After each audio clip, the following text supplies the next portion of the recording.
Yeah, it's unlucky for some, but somehow lucky for us, we have not been cancelled yet. The authorities have not knocked on our doors.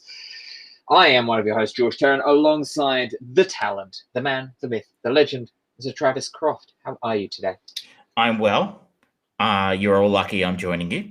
I'm glad they haven't knocked on your door yet, but obviously they came to my door first. I'm sorry. I just didn't have the heart to tell you. Wait, are you saying that we've been doing this to no one?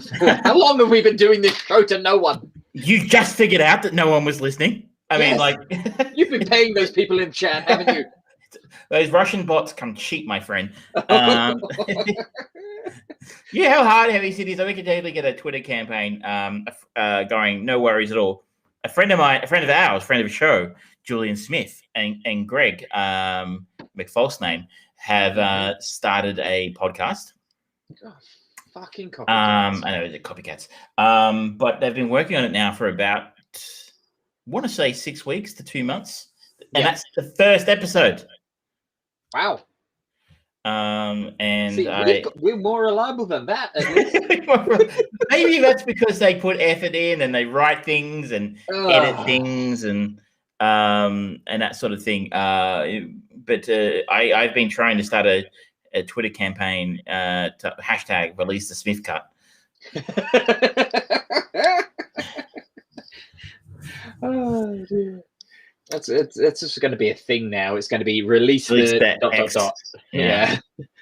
Are you getting any feedback at your end of me? Because I can hear some in my headphones. No, I'm not. No, I'm not hearing anything back. Okay, well, dear listeners, you're just going to have to tolerate it. Sorry. Maybe I can just hear it in my headphones. I don't know what the hell's going on. Audio issues. It never happens. Not in this show. Not on this show. We're professionals. Yeah. Well, should we just crack on? I'll just do a bit of a rundown of what we're going to be talking about this week. We've got we always say, we've not got much to talk about, and then talk for hours. But we've got things to talk about. We have got our chain movie of the week, following on from Layer Cake. We are going to the Steven Seagal classic, Under Siege, and then Travis will be leading us on. He has already picked where we will be going next. We have managed to... Did you watch all of season 1 of Invincible now? I finished watching it all now, yes. So we'll be talking about that. We've both got a chance to go and see the new Mortal Kombat. Travis took a trip to the dark side of the ring, and I checked out the Michael B. Jordan movie, Without Remorse. I'm very curious to hear about that because I know nothing about it. So it's not just our audience anticipating hearing your thoughts. It's me for a change. It's the first time for everything. So, should we crack on with our chain film of the week? I think we should. Yes. Under Siege. This is George had the keys last week, and he has taken us back to 1992. What a glorious time it was. For action films, at least. Innocent. I know, right? Who could forget all of those popular bands who were making music in 1992? Like, I think insert Billy Ray Cyrus might have had a big hit that year, I think. Did he ever actually have a big hit? Because I don't know. I really wish I didn't. But interesting sub fact. My favorite musician, Trent Reznor of Nine Inch Nails, last week won his second Oscar. For Soul, which we didn't talk about the Oscars, but then again, no, we didn't. It was an old one this year. But I'm actually secretly proud of him because he's one of my favorite musicians, and he's got 2 Oscars now. And I never thought ever he would be the kind of guy who would win Oscars. You don't exactly kind of think, that's absolutely going to work. You know, 9 Inch Nails, Oscar band. Then again, if he did the music for Seven back in the 90s, and I still think that's freaking awesome. But anyway, Billy Ray Cyrus had a song, I think, a year or 2 ago called Old Town Road, which I'm not very familiar with, but I know it was a big hit. Interestingly, he sampled 9 Inch Nails. 9 Inch Nails was sampled in that song. So 9 Inch Nails are credited as Trent Reznor is credited as a songwriter for that song. Okay. And so, weird Billy Ray Cyrus fact, you didn't think you were getting at when you signed in tonight to have a listen about Under Siege, but we like to under-promise and over-deliver. That's just how we roll around here. Under Siege.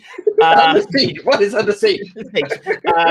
An ex-Navy SEAL turned cook is the only person who can stop a group of terrorists when they seize control of a US battleship. This can be summed up in very simply in one sentence: die hard on a boat. Yes.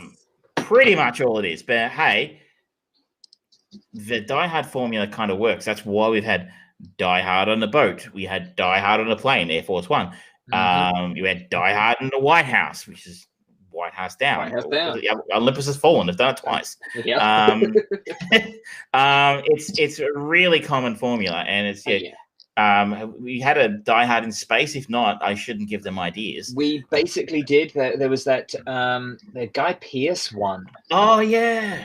I can't remember what it was called. It wasn't bad, but it was just kind of like, okay, that's a thing then, sure. So it's a really common formula here, but I would like to say that I think this is one of the better clones of Die Hard, apart from the Die Hard sequels that work. This is the only Steven Seagal film to get a fresh Rotten Tomatoes rating. Yep. And if anyone has ever watched any other Steven Seagal movies, Eric Forrest, I'm looking at you. They are a genre unto themselves. They fall neither good nor bad. They are just there. I choose to differ with that. I saw On Deadly Ground. It's objectively bad. Objectively. I'll tell you something. If you want a true Steven Seagal experience, check out his music. Oh, yeah. It is the perfect music to put on at the end of a party when you want people to slowly start going, because it's like it's got a little bit of a kind of cool little beat going, and you're like, oh, okay, what's this? Wait. Okay, I'm by. I see your Steven Seagal music, and I raise you a Jeremy Renner. Oh. Shit just got real, man. Yeah. I think we've come up with a new wheel of Heigl. It's music of celebrities. Celebrity record. I mean, I discovered last week that Jennifer Love Hewitt had a short and notable music career at the start of her fame. Yes, she covered Heart of Glass by Blondie. Do listen to it, ladies and gentlemen. It's on the YouTubes. So, what is Under Siege? I have spoken to people this week who have not seen this film. So we it's just weird. I think even people our age who've not seen the film. The students at uni I go to school with, I imagine, who were not born, were not a twinkle in anyone's eye. Their parents might have been born. So what is it? So basically, we are on the USS Missouri, which is actually a notable American battleship, which was. I think built after Pearl Harbor, and it was actually the ship that the Japanese surrender was signed on. Was on the USS Missouri, and we meet Steven Seagal, who is a cook on Casey Ryback, who is a cook on the ship. And early on, we learn that he has some kind of relationship with Captain Adams, played by Patrick O'Neill here. And they're preparing for an upcoming party. I think the president's coming to visit or something. But in the end, it turns out it was something like there was a party coming up, and it was the captain's retirement party. I thought the president was coming. There's a party. Something's happening. I don't know. I wasn't really paying attention. You don't need to. Exactly. So, but we realized quickly early on that there's a relationship between Captain Adams and Casey, in the sense he's not wearing his dress uniform, which is the white uniform the Navy people wear, and he's like, if I had your ribbons, I would wear them to bed. That didn't go over my head, because I'm really observant like that with these little subtle cues that the film, the use of Steven Seagal as a Christ figure, these sort of things that are really, buried layers of subtext. And so, true lore moments. We also meet Commander Krill, played by the only Gary Busey, in one of his most gloriously unhinged roles. And it's very obvious that Canada Krill and Casey do not get along. There's quite a bit of aggro between the two of them. And before too long, we find out in great detail exactly where Commander Krill's antagonism is coming from. I guess we get to the interesting part. We quickly learn that let's take a step back here. Why Commander Krill is so antagonistic is he is planning to take over the boat. He is importing with a group of Confederate terrorists who are coming in disguised as caterers in a band to play at what turns out to be the captain's birthday party or something. That they're planning to take over a ship and hold the hostage or something, or sell the nukes that are on board. It's not entirely clear. At different points in the film, they have different ideas. And at the same point, they not only for this for the captain's birthday, not only do they bring in this band, but also a Playmate of the Month, Jordan Tate. Played unforgettably by Erica Eleniak, star of a Beverly Hillbillies movie. Could that be where it was going? Don't take us there. Don't take us there. No. And she actually was a Playboy Playmate. I think the month that they actually talk about. But she actually does all right in this film, Erica. But what we get to the interesting part is that they take Casey. He punches Krill in a fight over who's going to cater the captain's party, and he is locked in the meat locker and put under guard. While the terrorists, led by, I think, Tommy Lee Jones in one of his truly unique performances, who takes over and kills people, and the terrorists take over the boat and lock everybody in a big room at the front of the boat called the forecastle. Forecastle, that's right. I don't speak Navy. The terrorists, eventually Casey manages to remove himself from he's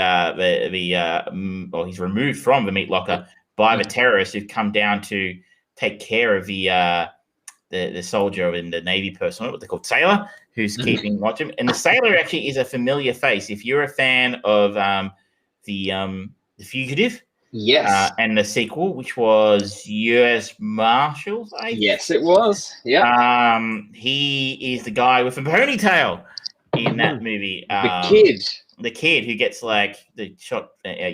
I've seen that movie a lot of times, so I know that guy. But at this point, we learned something very interesting about Casey.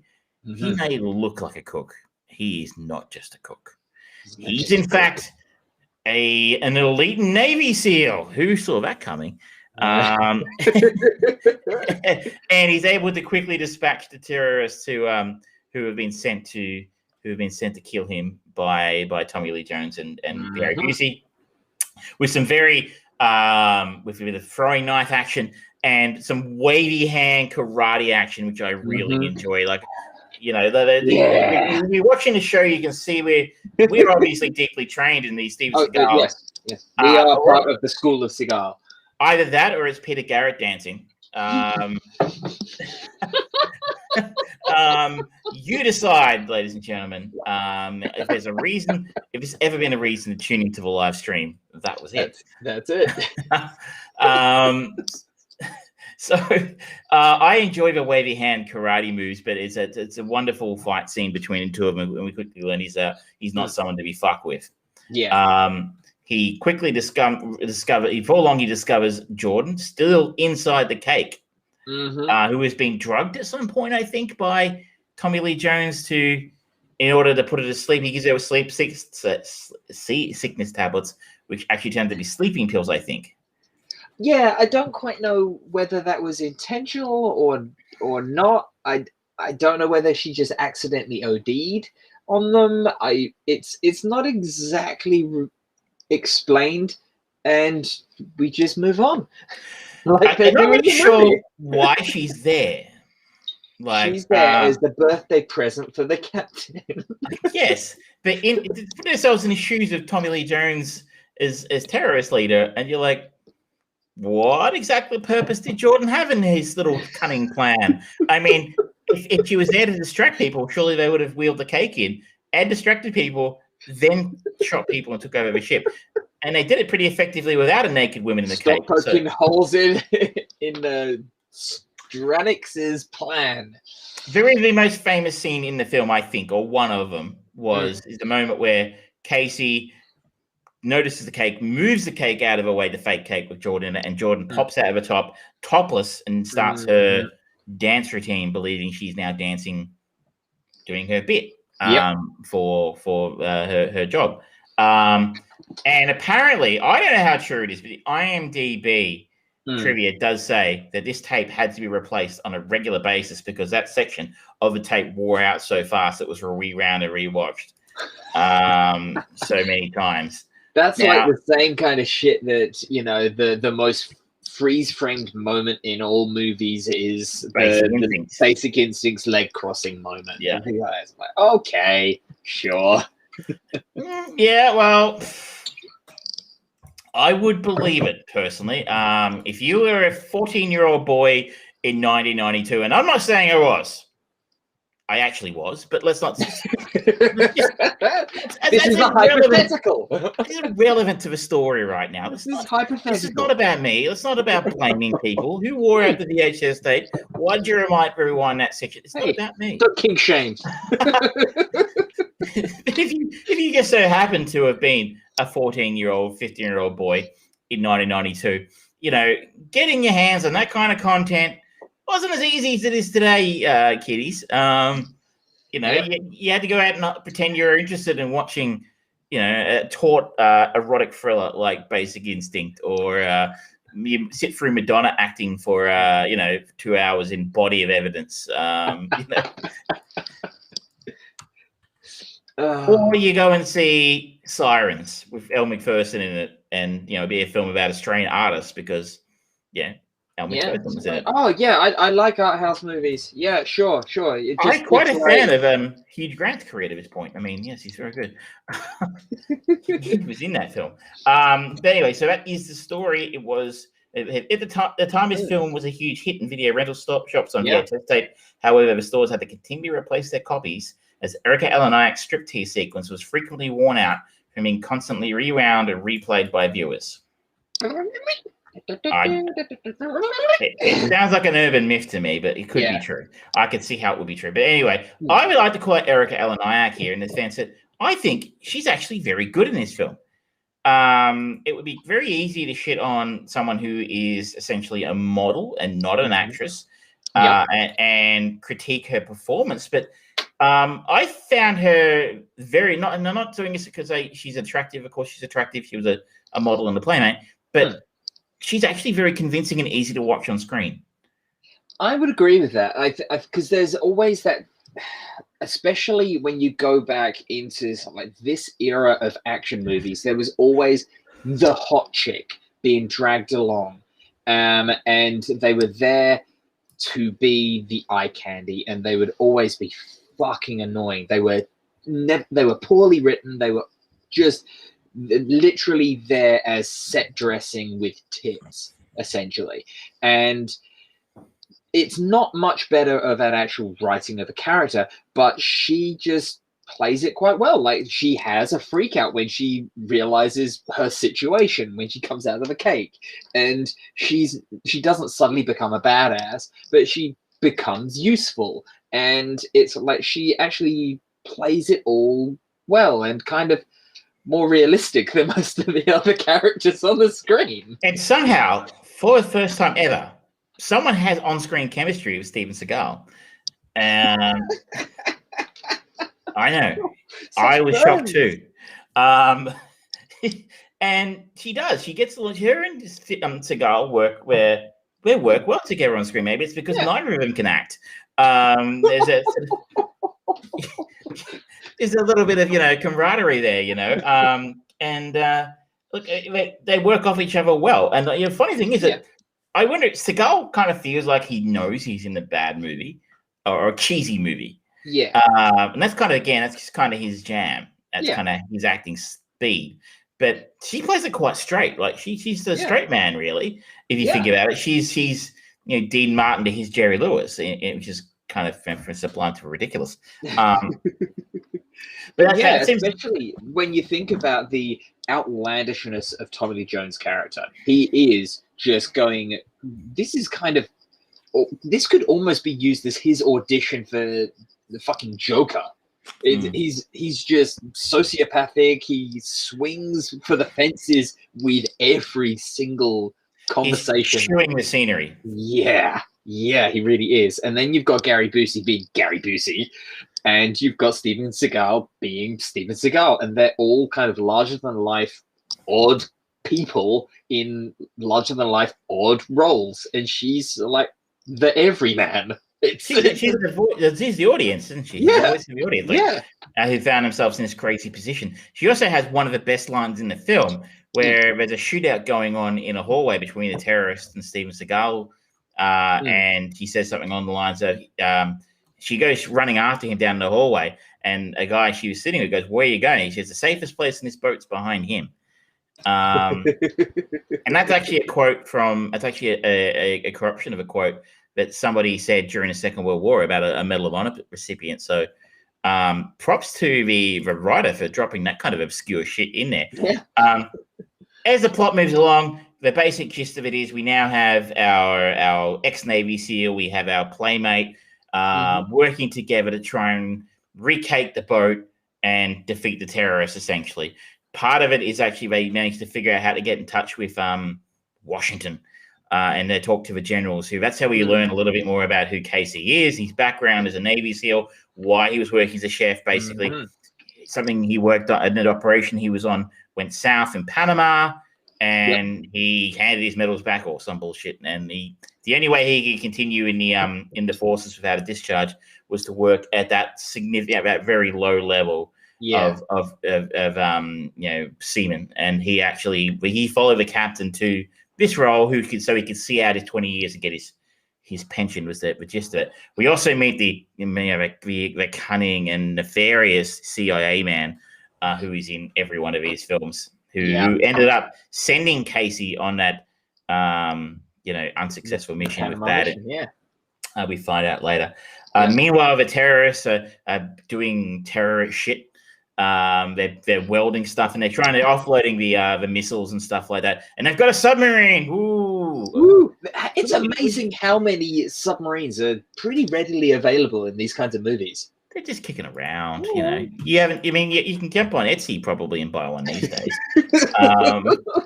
This one's themed like Pikachu. It's like, oh yeah, I crochet submarines in my spare time. It's just kind of how I relax. It's so tough. But you should really take it up as a hobby. You should ask Shay. She'd know how to do it. She's good at that kind of thing.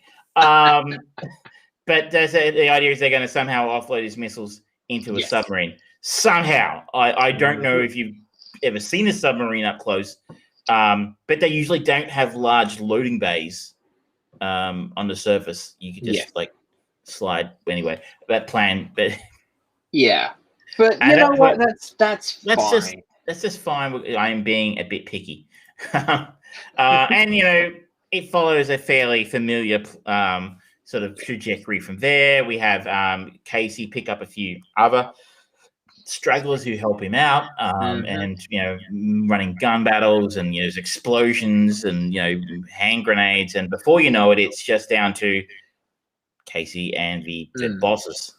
Now, one of the things that kind of puts this almost in a league of like how we started this chain movie of those kind of promotional Navy movies where it's like there's a towards the end, spoilers for 1992 movie, I guess, but the sub that they're offloading these missiles onto, it starts getting away, and because the ship was being decommissioned, the main guns don't work, and all they have was kind of these old school ones, and some of the sailors, some of the crew from when the signing of the after Pearl Harbor happened, they were visiting the boat, and they were part of the And so they have to get the new crew don't really know how to use all these weapons and stuff, but the old boys, they're still kicking around and they know how to do it, and they're gonna do all the distance checks and things like that, and they're the ones that stop the missiles from being sold on the black market and saving the day. It's a bizarre moment, and it's like, okay, it's kind of cool how they actually did that and how they kind of showed how it used to be done. And then it just kind of goes, yep, we've done our little bit of, press X to pay respects, and then move on to just the stupid knife fight with Tommy Lee Jones. The knife fight is brilliant, and we get more of a... Yeah. It's people complained about the Zack Snyder cut of Justice League having so much slow-mo. They do that without actually slow-moing in this movie. They're just kind of on like a pause frame thing. They're just animated. It is one of the most ridiculous fights in a film. Like, I mean, I think maybe the end is where this film lets itself down a little bit. I mean, I'm sure. I just like to be upfront and say I actually was thoroughly entertained and I had a good time with this. Yeah. Even today. But if it's probably one of the weaker points of a film because the knife fight's odd. It's like if you think back to the original and the best, yeah. How does Alan Rickman and Bruce Willis end it? There's that incredible scene at the top of the tower where Alan Rickman, falls off, and it's perfection. Yeah, it's great. Whereas or even let's go to Air Force One. There's that great scene where Gary get off my employer and it throws Gary Oldman off a plane. Again, it's kind of iconic in a way. Yeah. And that's a really great way to way for that character to end the fight. Whereas a weird knife fight in a ship, it was I don't know. It was also a really sorry. No, I was just going to say, I think they're the idea behind it is they're supposed to both be so highly well-trained that it's that kind of like that mental game and almost like the samurais facing each other where it's just one slice, one attack, and it's over, and they're kind of working out the scenarios. But it just looks like they're just like like you've moved away from the computer game for a bit, and it's just that idle animation. But it was also... Casey's been established as a real badass. Yeah. We know Casey's a badass. We don't know anything about Tommy Lee Jones. Is he just the mastermind? Is he the Lex, is he the brains of the operation but not the muscle, or is he actually a badass as well? We don't know. If you wanted to look like a badass, they needed to tell us or show us something that made us know that. There's also a really weird line in the end of the film, and I think I noticed for the first time this week just past. Was when he walks into he meets Tommy Lee Jones for the first time, or he sees him for the first time in the film. He goes, "I know you." He goes, "Yeah, it's been a long time," or something like that. We see your mother called Martha? Why did you say that name? That would be good. The deepest of cuts. It's not that deep, but a good one. I'll pay. But there's an acknowledgement these two characters know each other. But the film hasn't shown us that or told us that at any point. And apparently, according to the trivia, there was a scene written but not filmed where earlier it was supposed to appear at the start of the film where Tommy Lee Jones and Casey Ryback met in Panama. So this is where they know each other. So he was some sort of CIA agent. They're like an assassin of some kind, or what do you call it, an auditor, or... he was one of the CIA guys on the ground in Panama that caused the situation to go south with Casey's squad, which you go, okay, that's actually a nice bookend. Yeah. But they didn't film it apparently. Yeah. So, but somehow they left this line in. Mysterious. Yeah. You could have very easily cut that line out and you would have missed nothing. I mean, so as far as we know, all the way through the film, they don't know each other. And it wouldn't have suffered if they didn't. But it's a very odd choice to leave a line in that refers to a scene that was not even cut, but not shot. Yeah. It's an interesting scenario. Maybe they were just assuming, like, people will just work that out. Yeah, but like that scene in Spaceballs where, Rick Moranis is like, I'm your father's best friend's cousin's ex-roommate, What does that make us? Absolutely nothing. I just had this idea, that, so like, oh, it's you from Panama. And then so like, no, that was the other guy. He's the one that the CIA makes pushing too many pencils. So like they all know each other in the CIA. Of course they do. It's like, yeah, someone finds out you're from Australia and they're a foreigner, they go, oh, do you know Bruce? And you're like, no. Is Crocodile Dundee really like that? Yeah, like, do you ride kangaroos? No. The other part of the ending that kind of bothered me a little bit, I'm being very picky here, was the final scene where they're all crowding around on the ship cheering, and Casey throws some sort of one-liner at the screen. I can't remember what exactly it was. It was like a pithy one-liner about, and he grabs Erica Eleniak's character, Jordan, and gives her a great big snog. Yeah. And you're like, you really haven't earned that. Like, there's been chemistry between the two of them as in characters, but there's not really been a great deal of sexual tension of any kind between the two of them, I felt. And it just kind of felt like that's what you do at the end of an action film. You grab the pretty girl and kiss her. The only thing that was kind of missing from that whole thing was just Charlie Sheen in the background going, oh, we're going to go to Disneyland. It also, like, when I go back to a film again, like Die Hard, obviously there's a kiss between Bruce Willis and his wife in that film. And you're like, but that's his wife. They've earned that. Yeah. They've earned that. They may be on the rocks a little bit at the start of a story, but they are very intimately, know and love each other. Yeah. So that makes perfect sense for a guy to kiss his wife. He's just rescued from terrorists. But this one just felt out of place and just thrown in because that's what you do.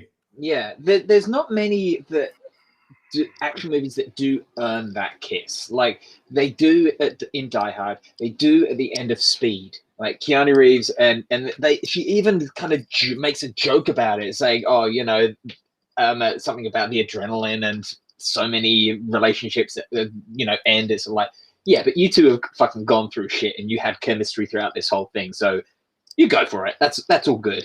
This is like, okay, it was just because she was a pretty girl there. Okay, she was there. Yeah. So I'm not putting my other podcast hat on where we go deep into the politics of something like that. It's a completely non-political point. Just me saying it felt out of place. Yeah. In this story, I think it's kind of telling that these little bits are the only things that we're really picking up on, because otherwise it's a pretty well-structured, well-formed movie. It's enjoyable. It doesn't overstay its welcome. It keeps going at a good pace. You've got solid performances throughout. They all seem to know what kind of movie they are making, and it just flows along. It's entertaining. It's one that you'll forget about after the movie, but you're like, yeah, okay, that was a solid 90 minutes. Wow, hour 43 actually. You're right. It doesn't overstay its welcome, which a lot of, I think, a film made today would. It's also very well directed. Now, Andrew Davis directed this film. Andrew Davis, as we hinted at before, directed The Fugitive, which I think is a wonderful movie. And not much else, to be entirely honest. He did those two. But he's a very capable director with the right material. And just sort of some of the creative choices. So this film wasn't shot on the USS Missouri. It was shot on another ship that was moored in Alabama or somewhere like that. And that the submarine that's next door is moored next to it. So they had to shoot this in some very interesting ways to make it look like it was out at sea when it's right next to a giant city. Yeah. So that some blackout curtains and that kind of thing. So I just think from a creative perspective, the director's done a very fine job, because I looked at that in the trivia going, oh, I thought you did pretty well. I never really noticed anything that looked fake about that. I was pretty convincing. Yeah, I agree. And a lot of the stuff with being filmed in the ship and just the closeness of the corridors, I feel like they represented that space very well. It was one of the best elements of Das Boot, is how claustrophobic fucking phobic it is filming in that sub, and the actors kind of squeezing past the camera and things like that. You do get a sense of space in the movie as the camera is moving through, and it's like everything that happens, there is a logic to it. The kind of like, yeah, we need to get these missiles out, so we need to make a track. And so you see them making the track, and it just adds to the kind of the genuine nature and the feel. It feels realistic enough for an unrealistic action film. I think also just you talked about the acting. We've got some very good actors here now. Gary Busey, he's got a rep. Guy is seriously capable when he had to be. I did use the past tense. I think he's done. But in the 80s and 90s, he was certainly capable of doing some good work. Yeah. We know Tommy Lee Jones, Academy Award winner, top-notch actor, doing something well outside of his sphere of normal stuff. And he pulls it off really, really well. The issue is, we sort of talked about it earlier, is our star, Steven Seagal, and I guess our main co-star being Erika Eleniak, both being actors of questionable ability. And I think this film has done really well, is what I've talked about in the past that I liked about the first Wonder Woman film, with Gal Gadot, is you write the part to match the talent. Yeah. You don't give him, 10-minute soliloquies to read out, King Cawdor Glams, as the weird women have predicted, but I fear thou have played most foully for it.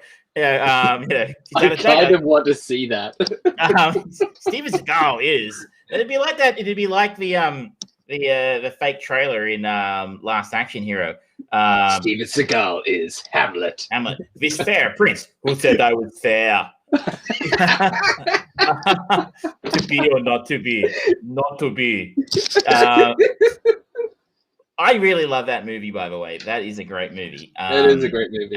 But I think they've given Seagal material he can work with. Yeah. They've given him co-stars he can work with. Surround him with really good talent. Surround him with, a female co-star who's quite charismatic on screen and works really well off him. Yeah. I don't know if he went into a room and just worked with actresses and they found one that worked with him, or they just said she'll do, and they got lucky. Yeah. And they did the same thing with Erika Eleniak. I mean, she's not I don't think she was a trained actress. I think she was a model. And so they've given her material that's in her wheelhouse.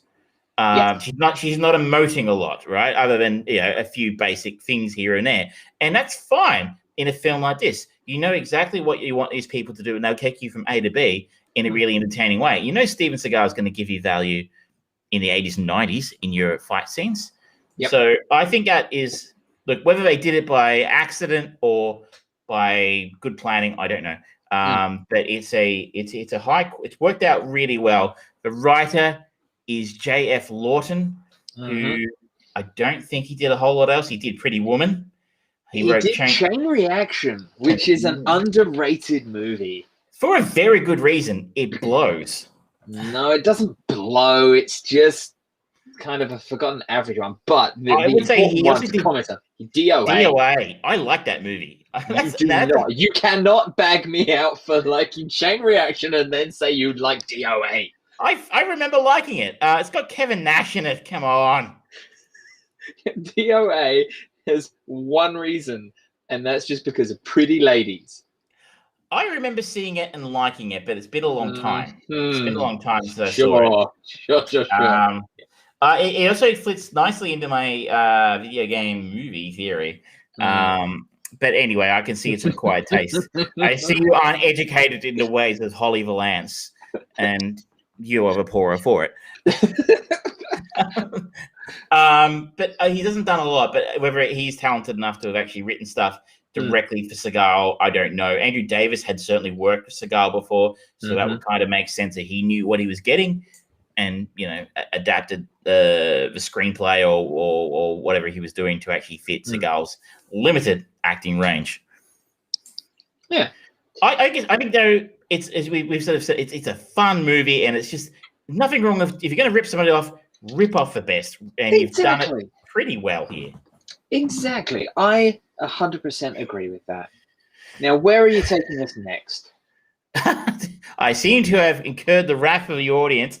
I might have to revisit DOA if I have time this week, just to see how wrong I've potentially been. I remember liking it. But where are we taking it next? We're going to go to somewhere a little bit classier than he's got the keys. We are going to follow Tommy Lee Jones. Okay. But we're going somewhere a little bit more left field than something like The Fugitive, which I did talk about. But I was saying before we came in here, I like it when we talk about stuff that's a little bit different or a little bit. No one tunes in just to have us crap on about films that we love. That's why we didn't do Ghostbusters when we had Bill Murray. I think we slid to something a little bit more interesting. So I'm going to pick a film that I have seen before, but I don't think I've seen it since the 90s just after it came out. Okay. And it's a film I did not like at the time. In fact, my IMDb history, which goes back over 20 years, says I gave it a 1 star. Oh, what incurred such wrath? This is the 1994 weird-ass mashup between Quentin Tarantino and Oliver Stone, Natural Born Killers. Oh, good choice. In which Tommy Lee Jones is in. He plays a warden or something, I think. Yeah. And so this is, of course, the Woody Harrelson, Juliette Lewis movie. Very controversial. Robert Downey. You've got so many exits from this film. I did make sure we did. You go Rodney Dangerfield if you're interested. No, I just saw that. It's like, I can't believe it. I'm listening to a rug. I would highly endorse following Juliette Lewis till From Dusk Till Dawn, but that would be easy.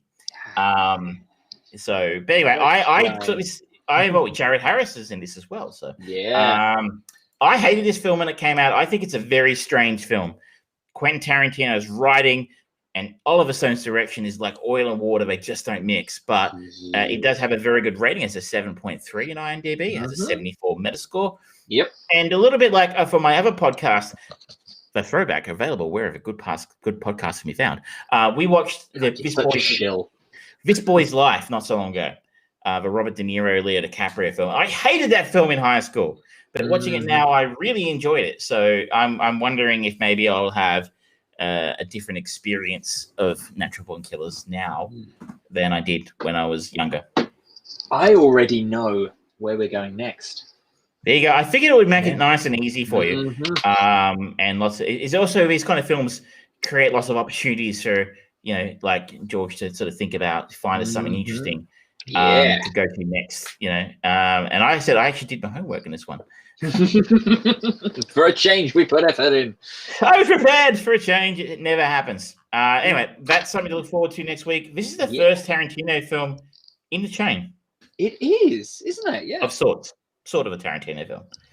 He's credited as writer. So there you go. Yeah.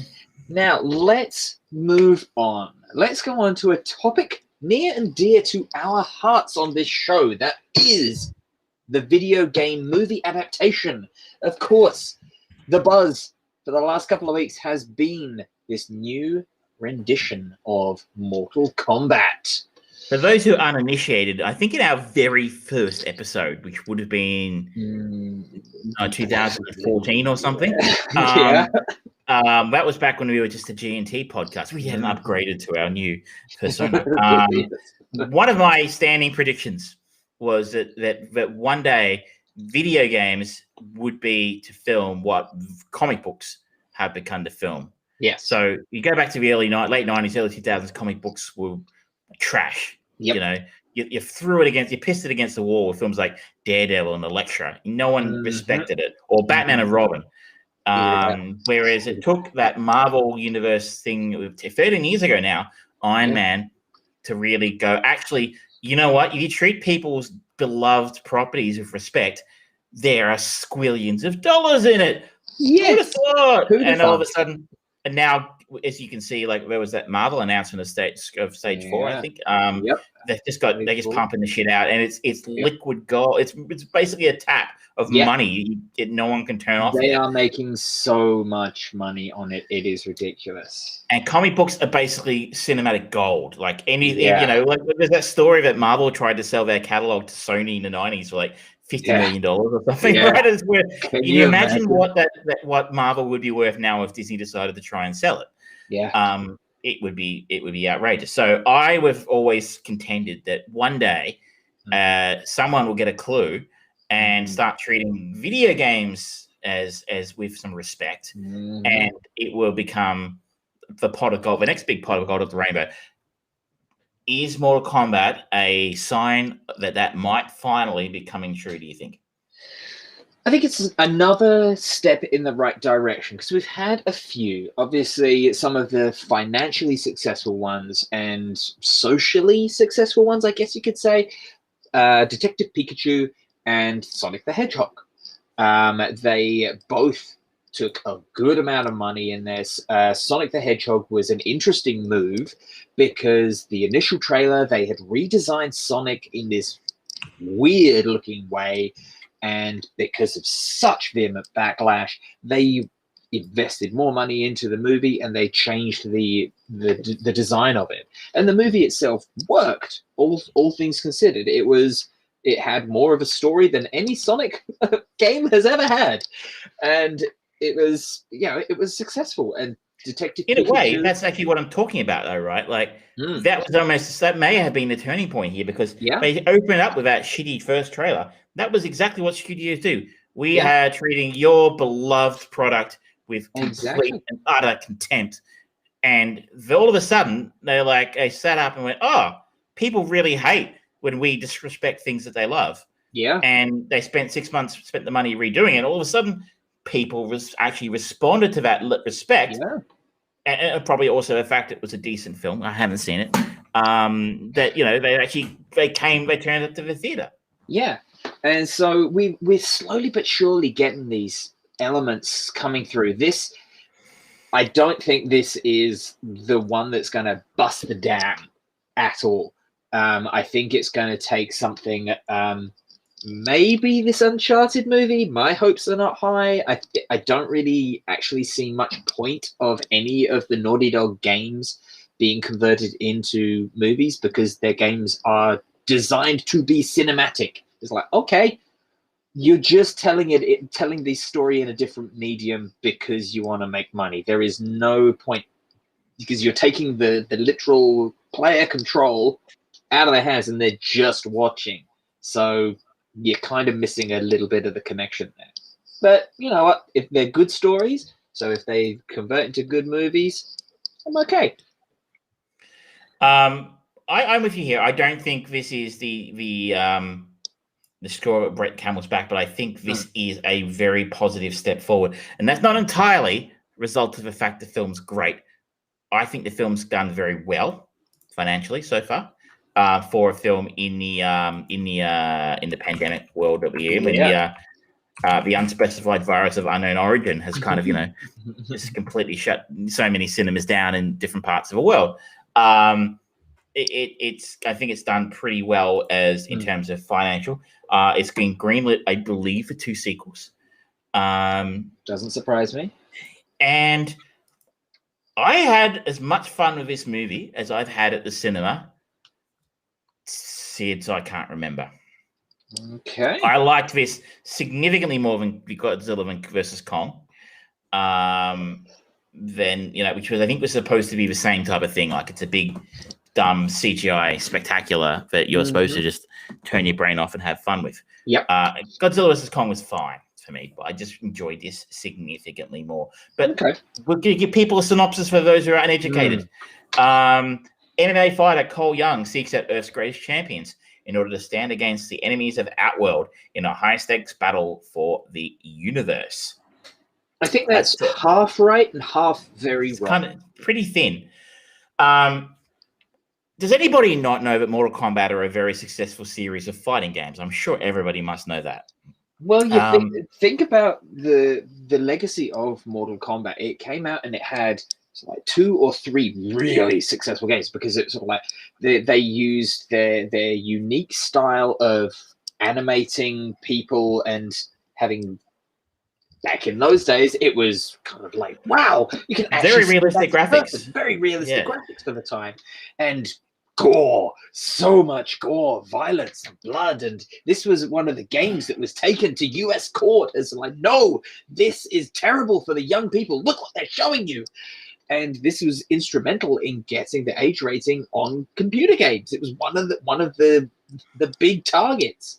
I think it's very famous. I think even if you don't play games, I think you know about this game, because at least if you're of our generation, because as you say, it was one of the more controversial ones going around. It made the news for reasons that perhaps would prefer have not made the news for. So essentially, we start out the film here with a fight between Hanzo Hasashi and Bihan, who are both, I mean, no one who's played any of the games is in any doubt as to who these characters are. They are Scorpion and Sub-Zero. Yes. Scorpion being Hanzo Hasashi and Sub-Zero being Bihan. And the opening 10 minutes or so is set in feudal Japan, where we have this fight where ninjas turn out to try and kill Hanzo, who's some sort of warrior, and they kill his family. Sub-Zero kills his family, and then eventually mortally wounds Hanzo. And that opening is probably the best part of the film. 100% agree. It is phenomenal. It is beautiful. It is really nicely filmed. The action, where is he? Yeah, Hiroyuki Sanada. He is fucking cool as an actor. He's always awesome, and he owns it. He always, especially when he's bringing in the martial arts, he looks powerful and confident and competent as a martial artist. He's certainly not going into whatever the fuck his name is, Finn, who played Iron Fist, where it's like, no, you need a lot more training to look convincing as a martial artist genius. He of course, he's best known probably for Sunshine. He was in the Wolverine. Did you know he was in Endgame? Yes, he was. He was the guy that Ronin kills. Yeah, I just realized that. But he's also going to be in the new Zack Snyder film, Army of the Dead, which I'm very excited to see. Yeah. He's a badass in this film. Yeah. And Bihan is played by Joe Taslim, who I am less familiar with. He was in The Raid and one of the Fast and Furious films. He was in Star Trek Beyond. The less said about that, the better.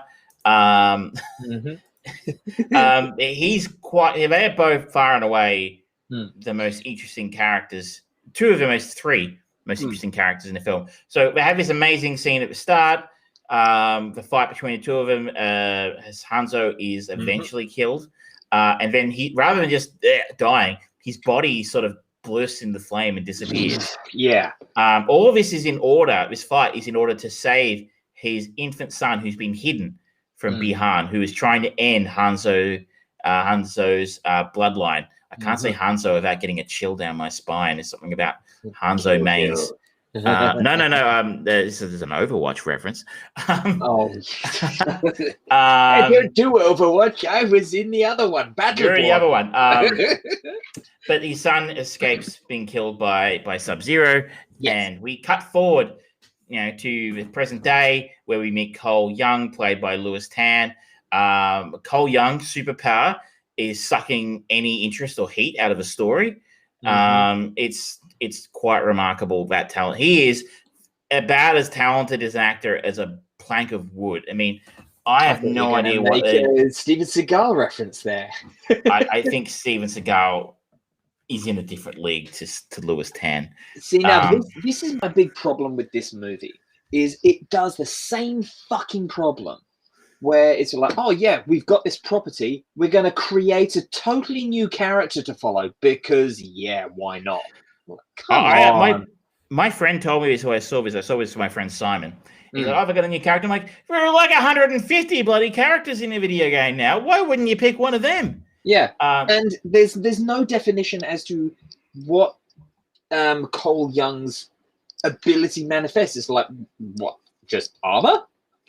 It's pretty weak. is pretty weak. And the character of Cole Young is one of the major missteps in the film. The actor is dull. The character is dull. Yep. And he's not in the original game. Nope. Anyway, he has a family. Dark forces are coming to try and kill him because he has a birthmark that's shaped like the Mortal Kombat dragon. And that is basically the bad guys, Shao Kahn and co. have sent assassins like Sub-Zero to come into the world to kill all the potential fighters in the Mortal Kombat tournament, which are the people with the Mortal Kombat tattoo birthmark thing, are the people who are supposed to compete in the Mortal Kombat tournament, which we are all familiar with from the video game. With a view to being that basically means that Otherworld, Shao Kahn's side, will win that tournament by default, and the two most beautiful words in the English language, and hence control Earth, and everybody die poor and lonely and never get laid again. You might not have picked that up, but it was in the subtext. Again, I'm very good. So that's basically it. We meet shortly afterwards that Cole is saved by Jax, who is played by Mehcad Brooks, who I'm not overly familiar with his work. He's in Desperate Housewives. He was in True Blood. He was in Supergirl. Good for him. Oh, that's where I know him from. He played James Olsen. Oh, he looked different. Okay. Well, you watched enough of that to be familiar with him. I watched season 1. We also meet Sonya Blade, who's working with Jax there. So both, from a military background. Sonya is played by Jessica McNamee, another vortex of charisma. Unfortunately, she's an Australian vortex of charisma. She was in The Meg and Chips. Yeah, not stellar movies, either of them. And I really like I think his character Sonya was maybe the one that they got right in the original film. Jessica is weak. Jessica is holding hostage Kano, who is also a character, and Kano is played by the Australian actor Josh Lawson, who Australian audiences will be very familiar with. I was looking going, I've seen him in stuff, but when I go through his IMDb page, I'm like, I don't know if I've seen any of this, but he's been around. I mean, even the Australian stuff he's been in, I'm like, any questions for Ben? I think I might have seen that one. He was in an episode of Wilfred. He was in The Librarians, which is a great TV show. Anyway, Kano is played by Josh as a foul-mouthed, obnoxious Australian, and it is brilliant. There was that meme that is going around to Australian actor is admitted to surgery for carrying an entire movie, and it's pretty true because anytime he's on the screen, it lights up. He is just kind of the ugly heart and soul of this movie in all the right ways. He gets all the best one-liners. Yeah, he's just horrible. He's funny. He plays everything kind of perfectly. It's just it was like all the charisma that should have been coming out of characters like Sonya and Cole has just been consumed by Josh Lawson's Kano and exploded onto the screen. You're right. Your interest level in the film goes up 50% every time he has something happen. And I was just so happy for Josh because he played it beautifully. I think this is the definition of a star-making performance because everybody has been saying the same thing. Is Kano is the best thing in the film, apart from maybe Hanzo. So I would be very surprised if he doesn't get more work. Off the back of this, I enjoyed his performance immensely. Agreed. Stuff happens. We meet our small cast of ragtag fighters who are going to defend Earth in the Mortal Kombat tournament. They journey through the desert. I should note this film was shot in South Australia. It was produced by James Wan, who of course directed Aquaman and was responsible for the creation of the Saw series. And it's kind of interesting. I saw Ghost Rider 3 times at the cinema. just so I could see my city on the big screen. So they shot that, and that's a bad movie. Yeah, it is. But this one's like not quite the same. But when they went out journeying through the desert to try and find Raiden's temple, Raiden being the god who sort of trains God of Thunder, who trains Earth's Mortal Kombat fighters. I knew exactly where they were. I've been there. So I guess that's the downside of sometimes when you're seeing a film. Maybe you had this because so much stuff was shot in London. But like when something's shot in your home country, at least, and they're trying to sell it to you, like when they shot Ghost Rider, and they shot some of that down near the Yangs, and they're going, "Oh yeah, it's Texas," and you're like, "Fuck off, that's not Texas." And this one's like, this is supposed to be some desert somewhere in America, I guess, and it's like, nah, that's out near Cuba Pedy. Yeah. It just doesn't sound as threatening when you call it Cuba Pedy. You're like, it's pretty sure that's where they shot some of Mad Max. I think it's called The Breakaways from memory. That's right. And you're like, it's a visually stunning part of the country, and beautiful. I would highly recommend visiting if you ever have a chance, dear listener. But like, I know where that is. It kind of pulls me out of a film. I can't suspend disbelief anymore. It's like, I know what that is. Yeah. But they find a temple. Raiden starts to train them. Mm-hmm. We meet Liu Kang and Kung Lao.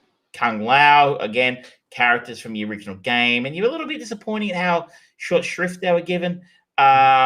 Well, I think that's another element of the problem is Liu Kang was always supposed to be like the main character of Mortal Kombat series, but he's also one of the most fucking boring. The best thing about him was his bicycle kick, where he's like all the way across the screen, and that's all he fucking did. All anyone did with him. You're right. I was thinking the same thing. I think he was a significantly more important character in the original Mortal Kombat film from the 90s, but he wouldn't have been a better choice. Would he have been a better choice than Cole? No. Maybe not. While they're at this dojo, or what do you want to call it, training facility, this temple for Raiden, this is where they have to unlock what's called their Arcana. Each one of them has a superpower, which they have to unlock in order to be able to compete properly. And this is kind of essentially their power from the video game. Kano unlocks his first, which is he shoots a laser out of his eyeball, and he unlocks it by having an argument with Kung Lao about passing an egg roll. Yeah. Which is perfect. And it's the gist is that they have to unlock this Arcana in which to be able to compete properly in the fight.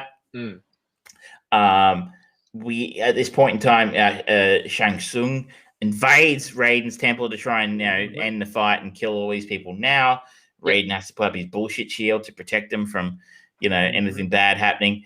And I feel like I should go a little bit softer from here because I think people might want to see it. And I'll try and lay off the spoilers from this part. But from here we start to actually see the story progresses. There is some curse your sudden inevitable betrayal. And when we actually have our first proper fight scene between the Mortal Kombat fighters from the other world and Earth's world, we actually start to see some of the great appeal of the film in that this film has not it's got a little harder than other films in the past. It got itself an R rating in the United States and actually uses one of the most famous features of the game for fatality. What did you make of those? I enjoyed the way that they didn't overuse them or anything like that, and they didn't make them too kind of like flashing lights. Oh, look at this! Yes, remember this bit? Yeah. But I would like to point out to anyone who's listening, there's been a lot of things happening in this movie as Travis has been talking to us and walking us through this. They have still not yet got to the tournament of Mortal Kombat. Needless to say, they never do. They kind of do because they end up getting to the characters end up getting to a point where it's like, well, they're trying to kill us off before the tournament, so they don't have to have a tournament. Let's force a tournament.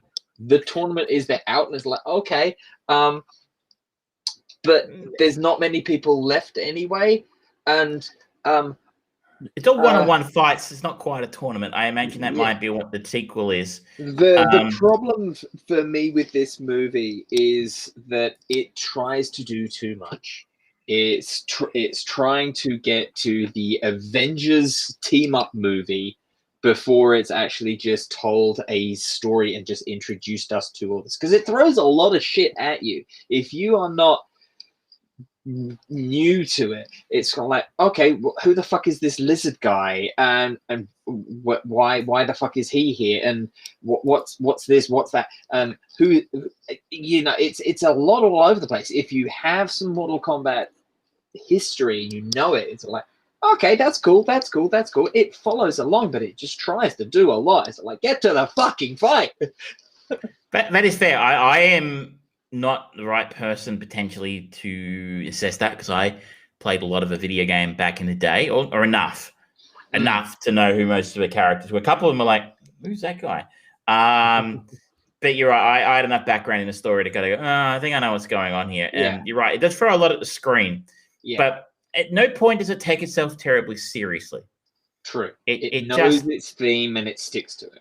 And I enjoyed the fan service is enough. Mm-hmm. So, I mean, after one of the fatalities, one of the characters just says flawless victory. And I'm like, yes, I understood that reference. That kind of thing. Or there's so many from the, like, every single one. It's now become one of the main staples of Mortal Kombat things, is the quips before and after fights. And it was really nice that they didn't overuse that in this either. Like, you get like some of the obvious ones, like "get over here" and flawless victory and things like that, and they pepper just enough through that you kind of feel like, oh yeah, I'm always connected to this. But it's not over the top. It's a nice balance. They do a good job. Well done. I think you've nailed some of the key problems there. They've tried to do too much on the screen. We've talked about the use of a character who's not in the game, who's actually not very interesting either. If you're going to pull a character in, create a new character, they've got to be good. Yeah, that weakens the film. He's our protagonist, and we don't give a shit. We don't know what even at the end of the film, you can't really tell me what his powers are. They're pretty vague. Yeah. It was. If you don't like the game or you don't know anything about the game, maybe you're not going to have fun. If you don't like extreme violence, you're going to have a bad time. But to say that, I got to say, it's like maybe it was nostalgia for me. I just had a lot of fun with this. I think it could be improved significantly. It could have been written a lot better. We could have got a lot better actors for some of this. Like, why they cast such wooden actors has got me beat. Like, there is a lot of great talent out there you could have got a hold of who would have done a better job in some of these roles, I would have thought. Well, I think part of the reason this got greenlit was because of, do you remember probably 8 to maybe even 15 years ago at this point, there was like an online kind of mini series that they got, like James Vanderbeek. No, that was the Power Rangers, but there was another one for Mortal Kombat. It was like a mini series and just going into some of the characters, and it was like really dark and gritty and serious, and they were fucking cool. And I feel like there's like that just suggested the idea of, if we do it right, and then James Wan's come in and he's been on a successful movie producing, directing, and writing tear for a good few years now. He was like, yeah, I'll do that. I'll get that going. But here's your budget. I'll give you enough so that it looks good. So you're going to have to cut on some. You're not going to be able to get some of the major actors, and it's Mortal Kombat. You're not going to be able to go to someone who's like, "Hey, Morgan Freeman, can you be the God of Thunder?" They don't have the cachet behind it where they can pull in big talent like Taika Waititi can in what he's doing with Thor now. It's like, yeah, he can fucking get all these people in. He can get Christian Bale into this kind of crazy, stupid role because they've got this faith there. There's trust. And also Disney money behind it, right? Yeah. I mean, you want a $200 million budget? Sure. Yeah. And, it'll be interesting to see with the next Mortal Kombat. They tease at the end of it that Cole is going to go off to LA to find Johnny Cage. And that's a great opportunity to get someone like, if he was able to physically do it, I don't know whether he could. He's never done anything like it before.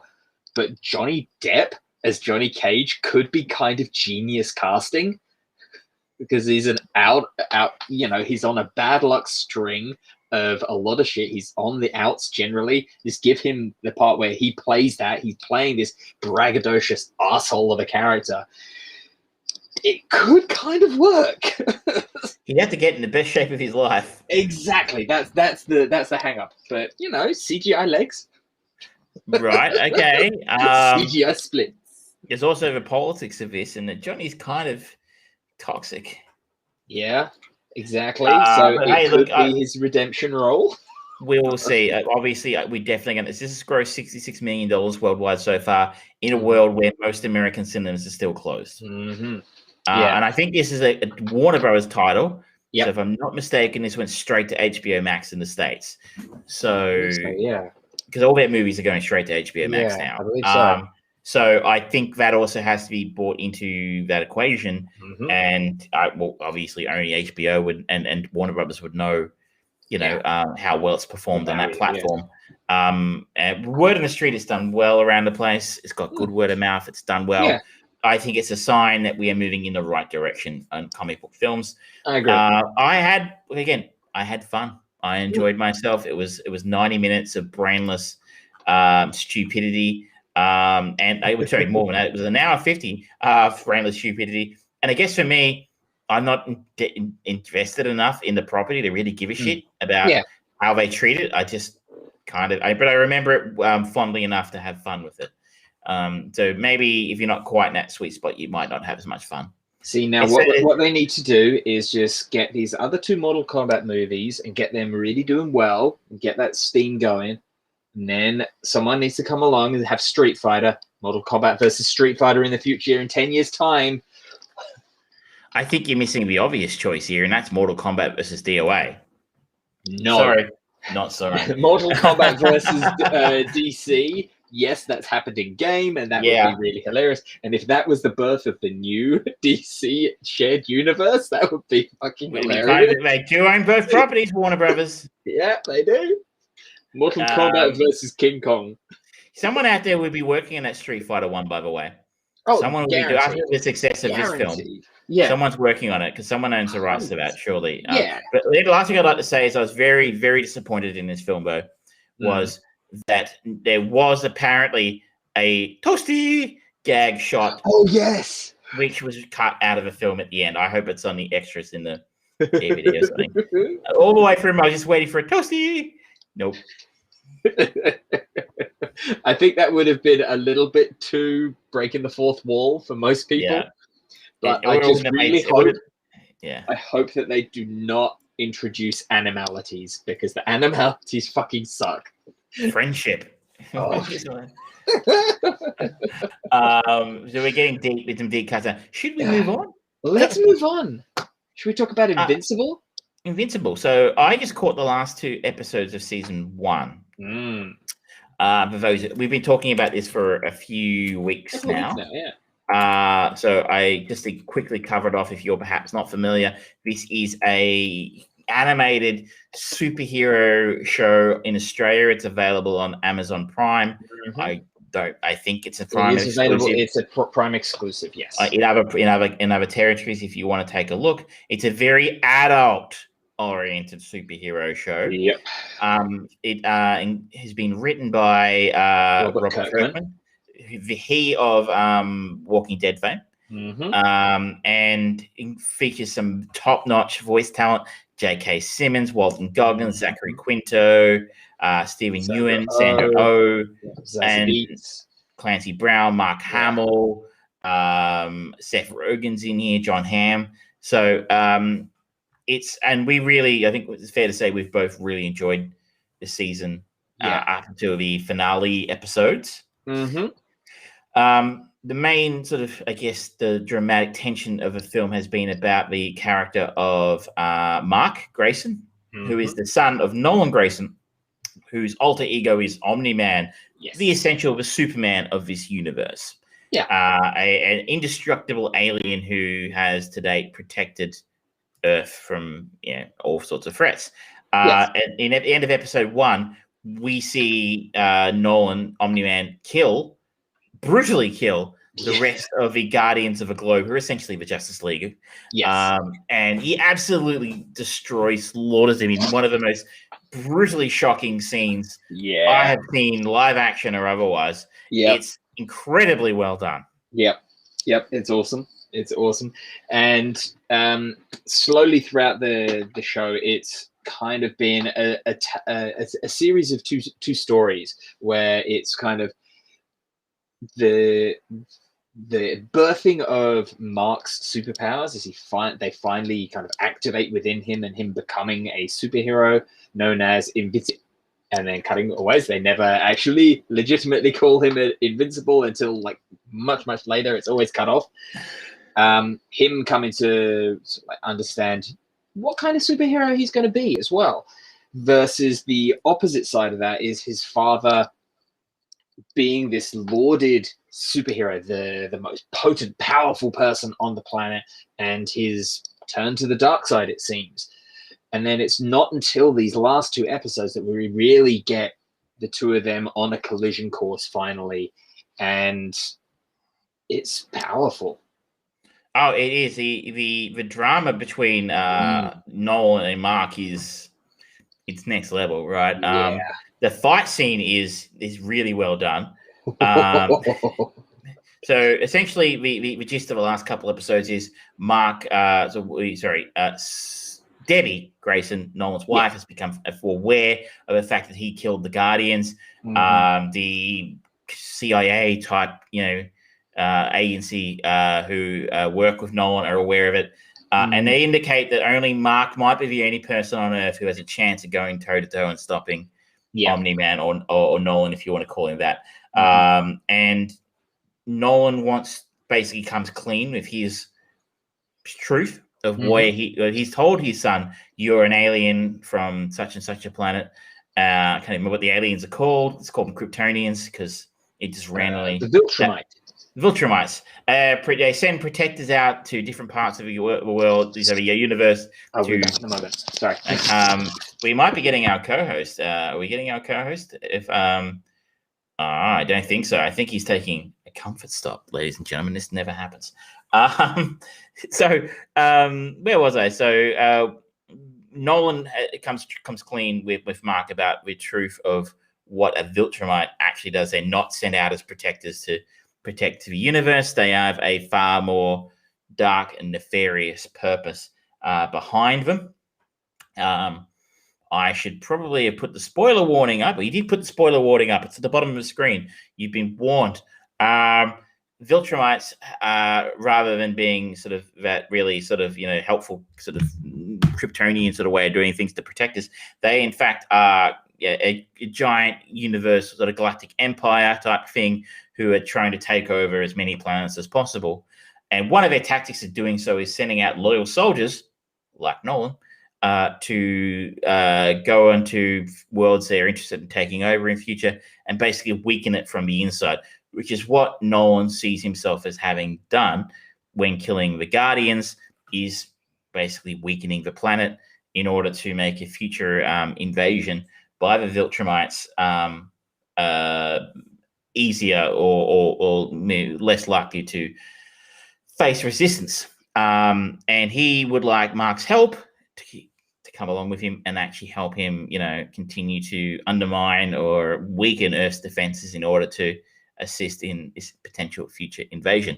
Mark is not particularly pleased at this idea, as one might imagine, and shit goes down between Mark and Nolan in one hell of a fight. But as George was sort of indicating there before he took off, so anyway, I was holding the fish and I just said, that's it, I've had enough. You can take the Coke, I'm going home. Oh, you're back. Sorry, podcast listeners will have no idea what I'm just talking about there. George just rejoined us. So some of the drama between Mark and Nolan during the showdown between them is incredibly brutal. Like at one point, Mark sort of asks him, "What about Mom?" And Nolan's like, "Do you have any idea how long we live for? We live for thousands of years. Your mom is more. Of course, I care about your mom. She's more like a pet. You're on mute or something because I can't hear you. Just in case you're trying to talk. Your mom is like a pet, which is kind of a brutal thing to say to a kid. And once it becomes clear that I think I can hear you now. Say something. No audio from you, sir. Now, yes, it's a bit crackly, but I can hear you now. Okay. Cool, that's better. Cool, groovy. Cool. So the line I was saying, so at one point, once it becomes clear that Mark is not going to join Nolan in trying to sort of continue to weaken Earth, he makes it something like, "Oh, I can always have another one. What's another 17 years?" Yeah, it's brutal. Yeah, and just in many ways, the way that they fight is like the next level version of how WandaVision treated the Vision thing, and they had a very, I appreciated them doing something different where we're kind of doing meeting of the minds and conversing and talking through. This was kind of 17 years of pent up rage and fury of having to wait, then seeing disappointment that his son isn't just like him, to validate all of that hate and vitriol and whatting that he has had to do. He's just beating, and it's just, he's kind of smashing his head against the brick wall, trying to explain his reasons for everything that he's done, and there's Mark is kind of, but you're my dad. What the fuck are you doing? This is you. What's going on? It's just played so well. Just FYI, I'm getting a serious echo from you now that wasn't there before you went to the bathroom. Okay, let's try. So George is right there. I don't understand the idea of trying to bash someone's head against a brick wall and trying to change their mind about something. But then again, I'm not a sociopathic superhero. I think that we know of. And that's better. No echo. And the brutality of that fight is something else. And it really, Nolan sort of comes out as being a complete sociopath at this point in time. And it's actually kind of terrifying. Some of the fight scenes, it just sort of shows that Nolan's done an incredible job of fooling the world for a very long time, because it becomes very obvious that he has no respect or regard for humanity at all. They're nothing more than insects or bugs to him. He almost uses the murder of people as a tool to basically attack Mark. There's a point in time where they fight falls into a subway station in Chicago, and a train's coming in. He basically uses Mark as a tool to rip the train in two and murder hundreds of people in the process. He throws Mark through a building, which then collapses and kills God knows how many people. It's the thought occurred to me while I was watching it. I don't know if you remember the film Brightburn that came out a couple of years ago with Elizabeth Banks. Was it Elizabeth Banks? And how interesting it looked in the trailers. And then we went and saw it, and you're like, oh, that's a bit of a letdown. Everything that Brightburn should have been, Invincible is. Yeah. As the fight between Superman and Zod at the end of Man of Steel. This. I mean, this is what it is. This is that scene with an R rating, which obviously Warner would never have the balls to let. I mean, I don't think you could do what this film does in live action. No. They just wouldn't. I just can't see anyone going, put that on film. Yep, that's cool. Not even a studio. Let's say Jeff Bezos decided to fund it himself. Yeah. I want to see an Invincible live action film. I don't think a censor would let it be. I don't think it would get a rating. It just wouldn't be. It could be barely released. For something to not get rated and just at this level of kind of insanity, for something where it is just pure violence. There's no sexual violence or anything like that, or racially charged attitude to it. This is just sociopathic, cold-blooded brutality, and it's wow. It's fun. Yeah. I mean, the idea behind Brightburn was, what if Ben Affleck were right? Yeah. In Ben Affleck's Batman was right, and Batman and Superman, if there's a 1% chance he's our enemy, we have to treat it as an absolute certainty. Yeah. Which was one of the great shames of that film for me, was because it was a cool idea. Yeah. But if we go to Brightburn, what if Superman was? What if he wasn't friendly? What would we do about that, if anything? And that's a terrifying thought if you put yourself into the shoes of the character in our universe, and they just fucked it up with that film. Something shocking. Yeah. This one, they've just finally got it. They've kind of they've got a real talent behind it in Kirkman, who knows how to tell a story and knows how to tell a shocking and the brutal story. And we are all the richer for it. It's a fantastic show. We've talked at length in the previous about the voice actors. The animation's great fun. There's some of the jokes are fun too, right? Yeah. I love the way it ends as well. You've got that montage of all the shit happening on Earth, and you've just got Mark and Alan the alien just kind of just talking on the moon, and it's like, yeah, I think I'm gonna go back to study. Oh, that's so good. That's that just youthful optimism. Oh, things are fucked up, and I'm so excited that they've already greenlit 2 more seasons of this. Well, this has been very highly rated. The IMDb rating is 8.9 for the season. It is rated, I think, number 50 for TV shows now in the top 250. So it was really good. For something that really flew in under the radar and just popped up on Amazon without me even having heard of it, I was what a treat. Yeah. So warnings though, if you do not like incredibly brutal violence, even animated, incredibly brutal violence, if you're very sensitive about that kind of thing, do not watch this show. Absolutely. I guess if you're also triggered by fucked up parent-son relationship, parent-child relationship, you might be a little triggered by some of this as well. So other than those sort of categories, if you can stand a bit of violence, I think I would recommend this. We would continue to recommend this. It tied a bow in this beautifully. Yes. And I'm just so looking forward to where it goes from here as well. Exactly. There's so many places to take it after. Omni-Man is still alive. Is he going to come back with the Viltrumites? How do you protect yourself against that? And it really fucked up that the idea occurred to me is what Mark really should be doing to defend the Earth against the Viltrumite invasion. Yeah. I mean, this is pretty fucked up. So, audience, this is just the logic of a show. I'm not saying this is a thing. We're going to get peeked behind the curtain, ladies and gentlemen. What would protect Earth against Viltrumites better than more Viltrumites? So, you want a breeding farm? Isn't that what the Seth Rogen's character at the end of the film said? Like, I have to.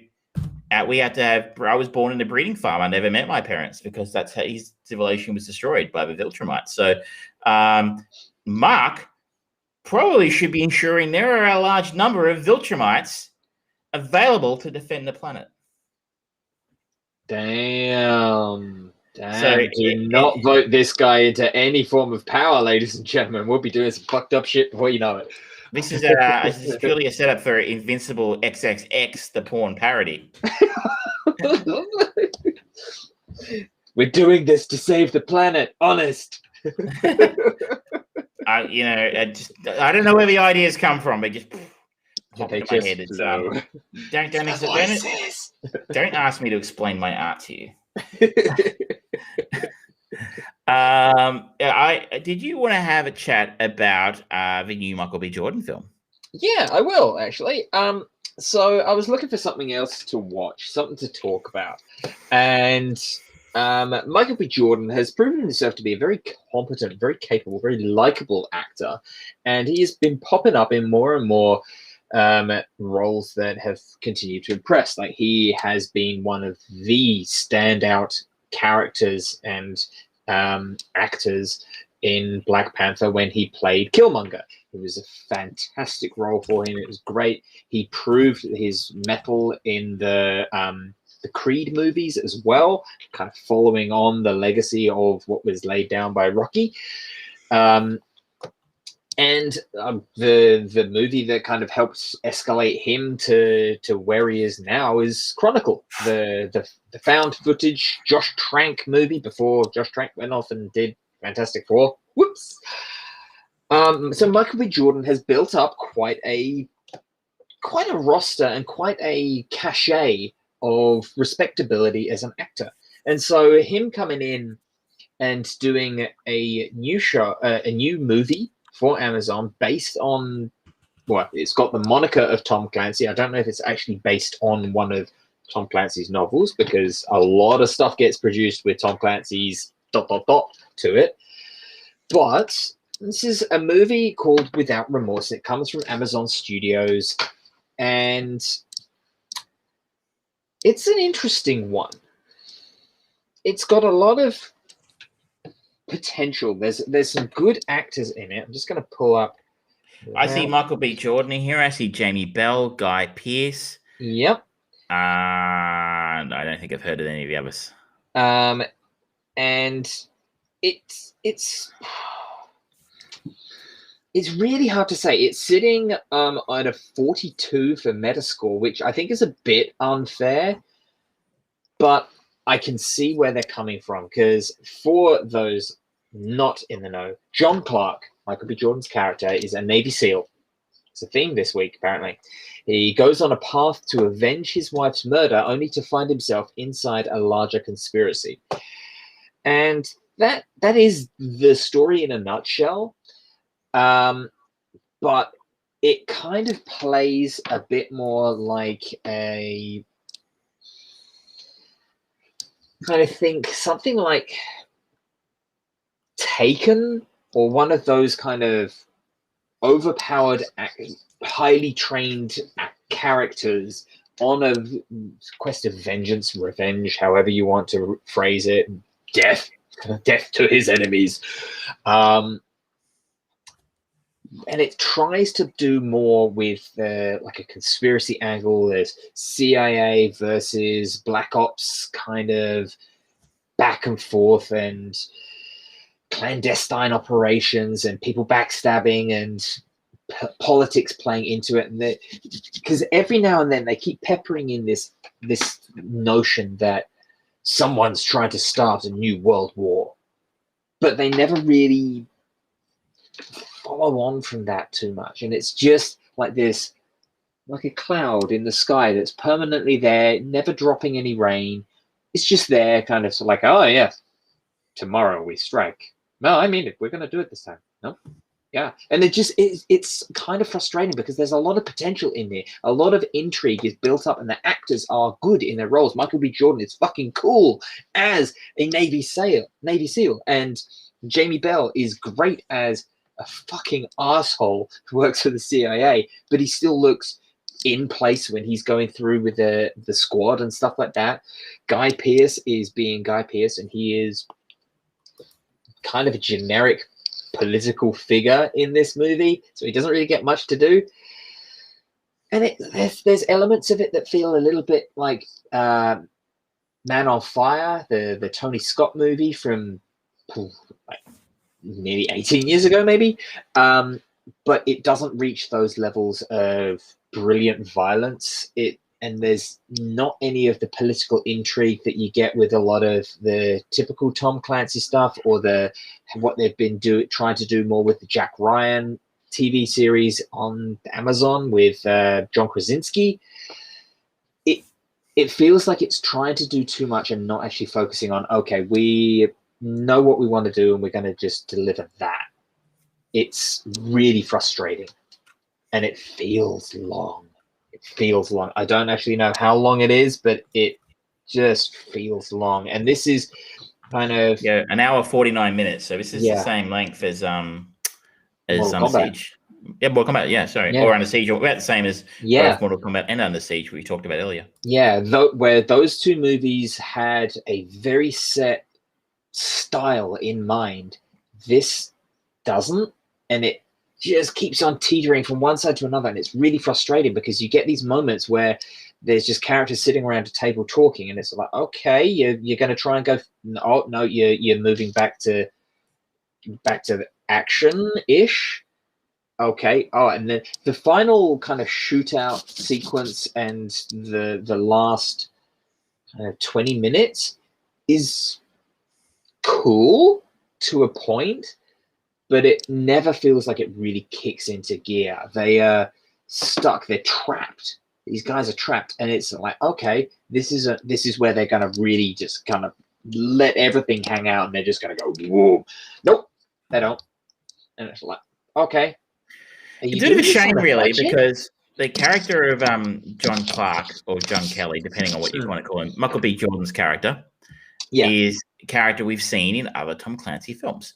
Willem Dafoe played him in Clear and Present Danger. Liev Schreiber played him in the Ben Affleck Sum of All Fears. Yep. And it's all connected, right? Like other characters in this film are Jodie Turner-Smith, who plays Lieutenant Commander Karen Greer. And I think she's related to James Greer, who is in the original with Jack Ryan's friends. I think it was the admirals or something in the was it I think Darth Vader's voice played him. Darth Vader's voice played him. I can't remember the actor's name off the top of my head. But you know who I'm talking about. But we will never refer to James L. Jones. James L. Jones. His name escaped me there for a minute. Now renamed Darth Vader's voice. I mean Mufasa's voice. That's better, thank you. So these have been very successful films. Yeah. So what does everybody want now? A shared universe. Mm-hmm. So the Clancyverse could easily be a thing if you actually put the right amount of effort in. And actually, I mean, in fairness, they have been less successful since the Harrison Ford, Jack Ryan films, and getting those off the ground. But if you could, it would be worth spending the time and money to get it right, because I think, did you sit through the credits? No. Because there is a mid-credit scene that apparently introduces Rainbow Six, the second film, or something, or the rest of a Rainbow Six team, or something like that. Okay. So maybe this is actually aiming to do something. So there is the mid-credit scene introduces the beginning of the second film, Rainbow Six. Okay, because there's a lot of projects in there. There's John Krasinski's Jack Ryan series that's in Amazon. There's this, which is Amazon, and they're trying to get. There's still the Jake Gyllenhaal, John Clancy, the Division movie, and this Rainbow Six, and again that's bringing in the video games thing. I see Rainbow Six was originally a book. I'm guessing so. Without Remorse was a book, by the way. Oh, okay. It was optioned in 1993. Wow. This has been in development for almost 30 years. Jesus. It kind of feels like it, because there's like with the action sequences, they feel like they're missing modernization. And, you know, I don't mean that by going, it's more CGI or anything like that, but just the innovations of how you do an action sequence. Like, you think about the stuff that, the action sequences that have been filmed in any war movie from 1994 to present day. They get the camera in there. There's motion in the camera. You think of Paul Greengrass and what he did with the Bourne movies, and how he just put this agency into the camera behind those action sequences. And that's all missing. It's weird. It's weird. The writer of his film, Taylor Sheridan, wrote Sicario. Which is awesome. A fucking great movie with some very cool action scenes.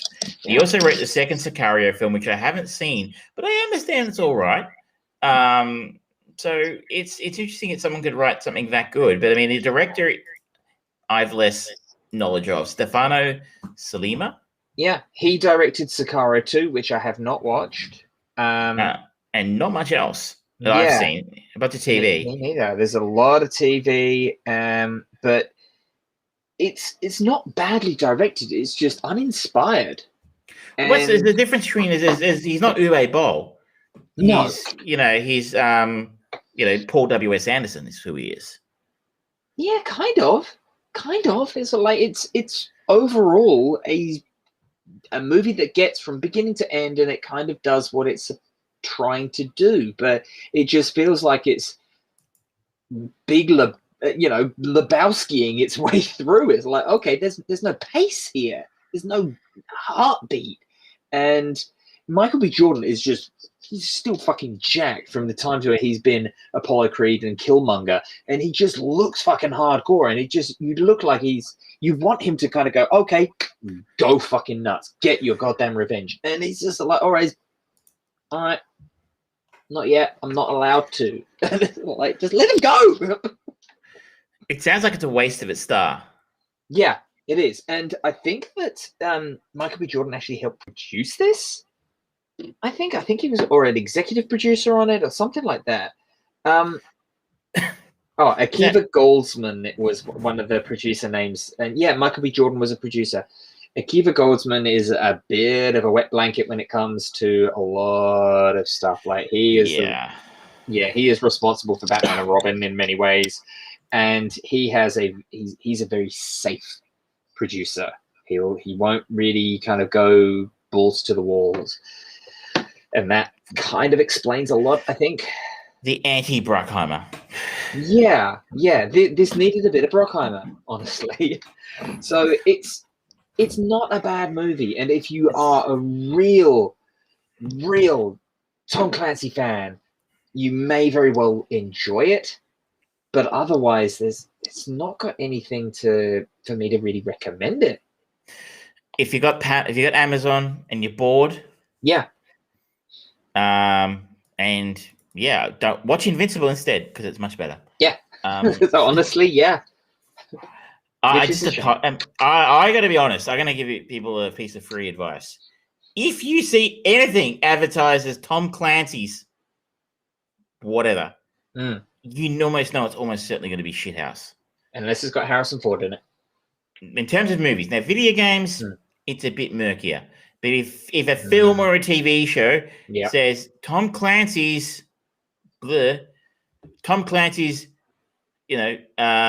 Citizen Kane, no, I'm not interested. Actually, no, that would probably be very entertaining. That would be weird. Code name Rosebud. But I would be very skeptical of anything that markets itself as Tom Clancy's book. And it's not like it's a tagline. It's the name of a film. It's Tom Clancy's Without Remorse. Yeah. That is always part of the fucking title. It's always. Now, I talked about my Without Remorse, and I have somewhat remorse for watching it. So that's, irony, I guess. Tell me about the Dark Side of the Ring, Travis. I caught the first episode of the new season of Dark Side of the Ring. I don't think we might have talked about it last year or the year before, because we are now up to the third season of the show. It is about the wrestling industry. Because they did quite one about Chris Benoit, am I right? They did. That was the premiere of season 2. It was a two-parter, and it was excellent. Now season 3 has just opened its first episode the other day, or it was on YouTube, to be honest. IMDb says it hasn't premiered yet, so okay, that's interesting. It was on YouTube. I swear to God, I didn't upload it. It was there, and I pressed play. I know people. How else am I going to get my hands on an unreleased HBO TV show? So the gist of the show is, anybody who's familiar with the world of professional wrestling, or even if you're not, you're probably familiar with it's kind of an industry where people do kind of end up dying young a lot, and sometimes in very dramatic fashion. Chris Benoit being a perfect example. Yeah. If you're not familiar with the story of Chris Benoit, I strongly recommend watching season 2 of Dark Side of the Ring, because it's quite a story. But but it essentially explores in each episode usually a different life and times, if you will, of a different professional wrestler.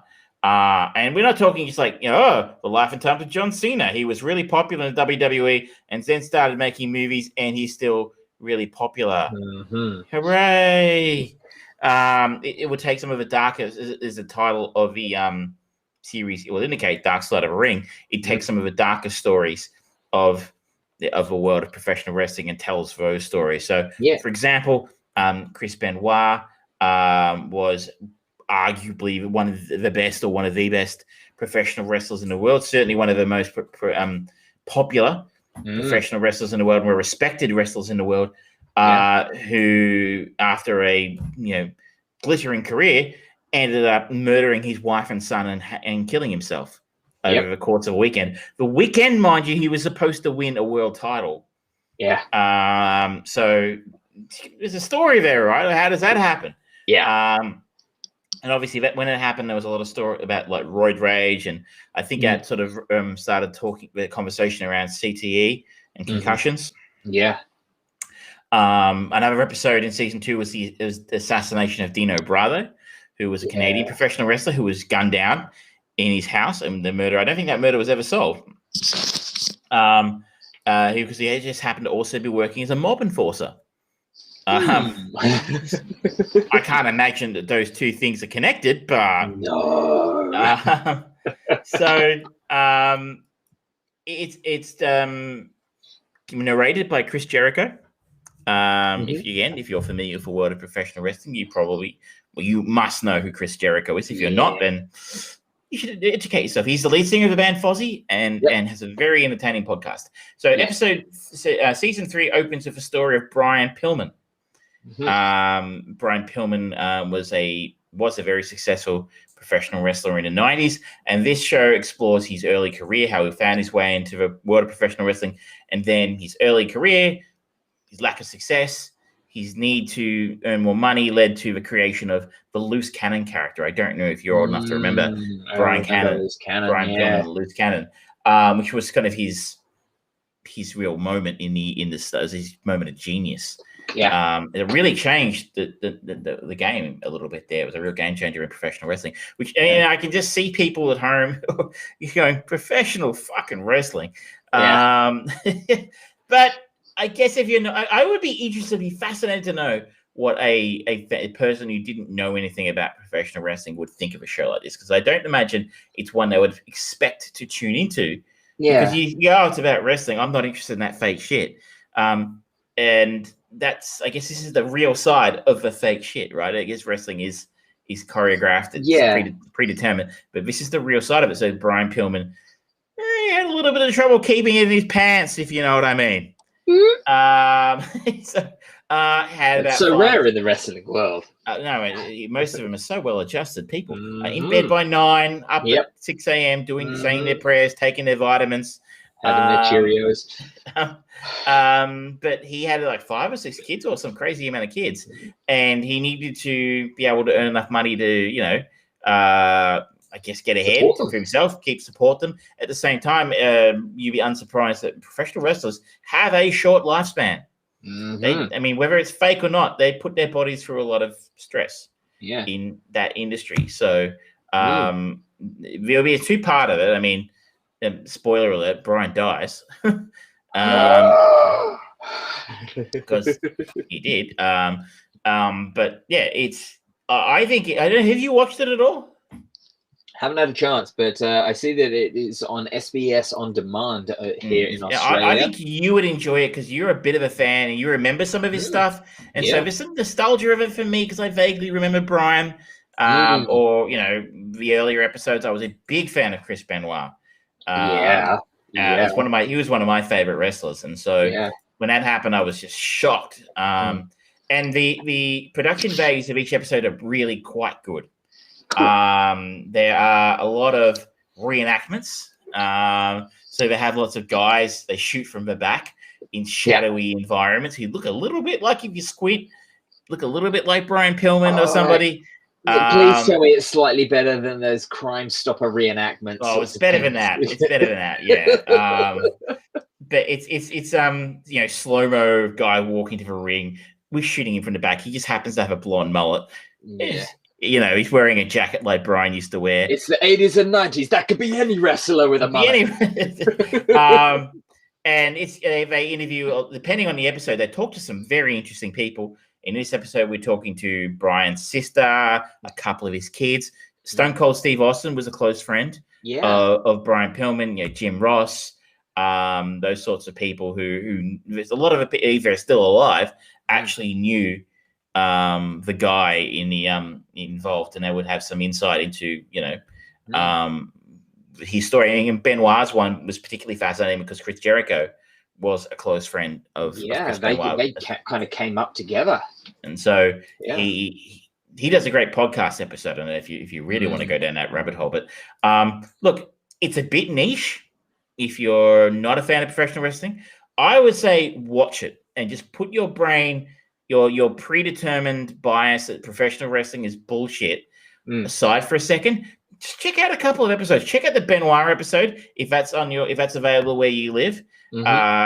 It's really good. You know me, I love a good documentary. It's a really solid TV documentary about a really interesting story. And features some, as I said, some people who really know some shit about what happened. And if you can involve it slightly cheesy reenactments and stuff, I think you might have some good time with it. If you are a pro wrestling fan, a bit like George and I are from our childhood, I think you're going to enjoy this show. I guess it is a dark side of it, so maybe if that bothers you, give it a miss. But I don't see how it could if you're a wrestling fan, because it's the industry, man. Like they all die young. It's kind of a cliche. So, but I think if you are a pro wrestling fan and you're not watching this, you're doing yourself a massive disservice. I don't know how I ended up watching episode 1. Maybe I imagined it. Wouldn't be the first time. Someone tonight did ask me how old I was, and I had to stop and think about it for a while. And my first answer was not the correct answer. So, I've got that going for me. So maybe I imagined it, but I imagined it was pretty good. All right. This is such a weird final statement. I imagine it was pretty good. I said I might have imagined it. I'm a complete muppet. I can't be certain of anything. Reality is fluid. Are you here? Am I just standing in hitting my head on a padded wall? No, strangely enough, you're still actually 12 years old in the hairdressers, getting your hair cut, ready for the first day of new term. This is like your improv. Okay, you're a 12-year-old, you're getting your hair cut, you're in a barber, it's first day of school, and go. All right, well, that pretty much brings us to the end of the show, ladies and gentlemen. We are clocking in at just under the 2-hour mark for the first time in a long time. But just to have a recap, we talked about our chain movie of the week, which is Under Siege. We are going to be going on to Natural Born Killers next week, thanks to Travis. We talked about the season finale of Invincible. We talked about the movie at the movies, Mortal Kombat.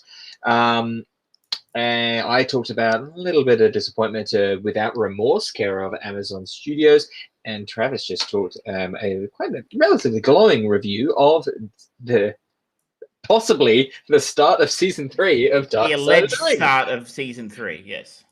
Now, just a quick note on that. Obviously, because this is essentially documentary focusing on particular elements, it's a series that you don't need to watch in order or anything like that. You can pick and choose, right? To a degree, obviously, like I said, episode 1, the start of season 2 was a 2-parter. So episode 1 and 2 were both about Chris Benoit. So if you jump into episode 2 without episode 1, I suspect it's not going to make anywhere near as much sense. Season 3 will be the same. It will be a 2-parter. At least, yes, there's spirits are telling me it will be. It will be a 2-parter. And apparently it debuted tomorrow. I'm talking to a future Travis. I don't know. It says tomorrow. He has officially broken with reality. I don't know. So confused. It will premiere tomorrow, despite the fact that I have already seen it. And I believe both episodes are premiering on whatever streaming service it's on in the States. Vice. It's a Vice series. So it'll be premiering both episodes tomorrow. So if you come to this podcast in future and you just want to start with episode 2 for some reason in season 3, remember it's a 2-parter and you need to go back but otherwise you're right. Like each episode is a different self-contained story about a different figure. Great. Cool. Next week, obviously we will talk about Natural Born Killers, but I haven't got anything particularly on my dance card to talk about, so I'll have to find a few bits. I have decided to start rewatching my way through Dexter because the teaser trailer for the revival series of that has come through. I've watched, I think, maybe the first 3 or 4 seasons in the past and then lost interest. So I'm going to see if it is aged any better. But hopefully I'll have something more compelling to talk about next week. Well, we usually find something. Yeah, we'll find something. I do. One of the things that I do want to get around to watching is actually The Death of Stalin. I have seen that. It is very good. Yeah, Armando Iannucci is brilliant, so I have high hopes for it. Well, I won't talk it up any more than necessary. You don't need to. I'm already sold. On that note, ladies and gentlemen, thank you so much for joining along. Thank you, Mon Louise, in the chat for agreeing with me that Travis is terrible for thinking that DOA is good movie. Maybe I didn't like it and I just imagined I did. Just do not trust anything Travis says. It could very well just be a through the looking glass here, people. Until next week, thank you very much. Good night.